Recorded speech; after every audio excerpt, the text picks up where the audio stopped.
বলো তো ভাই, পৃথিবীতে আনুমানিক কতগুলি দেশ আছে? পৃথিবীতে আনুমানিক 200টিরও বেশি দেশ আছে।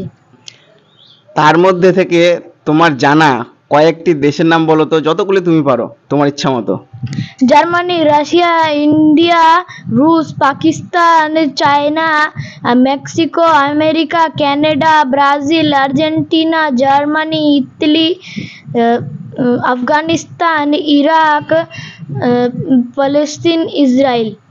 বাহ, খুব সুন্দর হয়েছে। প্রশ্ন হলো, 4টি এরকম দেশের নাম বলুন যেটির মিলিটারি খুব ভালো। না, প্রশ্নটা খুব সুন্দর, খুব ভালো লাগলো। প্রথমে আছে আমেরিকা, তারপরে রাশিয়া বা রুশ নামে চেনে মানুষে, তারপরে তৃতীয় নম্বরে আছে আমাদের ভারতবর্ষ, তারপর চতুর্থ নম্বরে আছে চায়না। ও স্যার, আপনি তো খুব ভালো বলেন। তো guys, like and subscribe please.